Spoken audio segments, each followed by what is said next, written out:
بسم اللہ الرحمن الرحیم نحمدہ ونصلی علی رسولہ الکریم اما بعد۔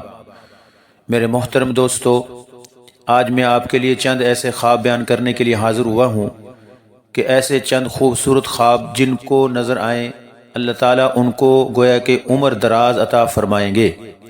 علامہ ابن سیرین رحمہ اللہ تعالیٰ کے پاس ایک شخص آیا اور عرض کی کہ حضرت، میں نے خواب دیکھا ہے کہ میرے پاس کئی سلے ہوئے سوٹ پڑے ہیں اور مختلف رنگوں کے ہیں، اس کی کیا تعبیر ہے؟ آپ نے فرمایا تمہیں اللہ تعالیٰ لمبی عمر عطا فرمائیں گے اور خوب عیش و عشرت والی زندگی دیں گے۔ اسی طرح اگر کوئی شخص دیکھے کہ اس کے سامنے کئی لڑکوں اور لڑکیوں کی تصویریں پڑی ہوئی ہیں، اس کے سامنے کئی لڑکوں اور لڑکیوں کی تصویریں پڑی ہوئی ہیں، تو یہ بھی لمبی عمر پانے کی دلیل ہے کہ اللہ تعالیٰ اس کو بیٹے عطا فرمائیں گے، بیٹیاں عطا فرمائیں گے، آل اولاد ہوگی۔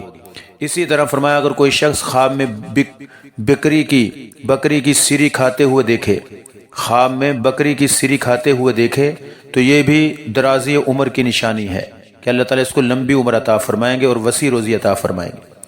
اور حضرت جابر مغربی رحمہ اللہ تعالیٰ فرماتے ہیں اگر کوئی اپنے آپ کو سرسبز جنگل میں کھڑا ہوا دیکھے، اگر کوئی شخص اپنے آپ کو سرسبز جنگل میں کھڑا ہوا دیکھے تو یہ بھی درازی عمر اور وسیع روزی پانے کی نشانی ہے۔ اسی طرح اگر کوئی شخص خواب میں سورہ یاسین پڑھتے ہوئے دیکھے تو یہ بھی درازی عمر اور وسیع روزی پانے کی نشانی ہے۔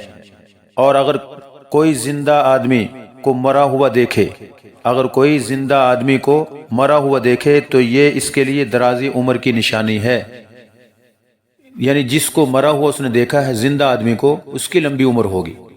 اسی طرح اگر کوئی دیکھے کہ بیماری سے صحت مل گئی ہے تو یہ بھی درازی عمر کی نشانی ہے۔ اسی طرح بیماری میں صبر اور شکر کرتے ہوئے دیکھے، بیماری کی حالت میں وہ صبر کرتا ہے اور شکر بجا لاتا ہے اللہ تعالیٰ کا، تو یہ بھی لمبی عمر اور وسیع روزی پانے کی نشانی ہے۔ اپنے گھر کی چوکھٹ نئی بناتے ہوئے دیکھے، اپنے گھر کی دہلیز چوکھٹ نئی بناتے ہوئے دیکھے تو یہ بھی لمبی عمر پانے کی دلیل ہے۔ اپنے گھوڑے کی زین کستے ہوئے دیکھنا، اپنے گھوڑے کی زین کستے ہوئے دیکھنا یہ بھی لمبی عمر پانے کی دلیل ہے۔ اور اپنے آپ کو اونٹ پر سوار دیکھنا، اپنے آپ کو اونٹ پر سوار دیکھنا یہ بھی لمبی عمر پانے کی نشانی ہے۔ اپنی زمین میں کاشتکاری کرتے ہوئے دیکھنا، یعنی بیج بوتے ہوئے دیکھنا یہ بھی لمبی عمر پانے کی نشانی ہے اور وسیع روزی پانے کی۔ اسی طرح خواب میں سورہ نوح کی تلاوت کرنا یہ بھی لمبی عمر پانے کی نشانی ہے۔ سورہ یوسف کی تلاوت کرتے ہوئے دیکھنا یہ بھی لمبی عمر پانے کی نشانی ہے۔ بادام کا درخت اپنے گھر میں دیکھنا، بادام کا درخت اپنے گھر میں دیکھنا یہ بھی درازی عمر کی نشانی ہے۔ چوہے اپنے گھر میں آتے ہوئے دیکھنا یہ بھی لمبی عمر کی دلیل ہے اور وسیع روزی پانے کی نشانی ہے۔ اسی طرح خواب میں ساز وغیرہ کا سننا یہ بھی درازی عمر کی نشانی ہے۔ میرے محترم دوستو، یہ آپ کے سامنے چند ایسے خواب بیان کیے ہیں کہ جن سے اللہ تعالیٰ آدمی کو لمبی عمر عطا فرماتے ہیں اور وسیع روزی عطا فرماتے ہیں۔ اللہ تعالیٰ ہم سب کا حامی و ناصر ہو۔ السلام علیکم ورحمۃ اللہ وبرکاتہ۔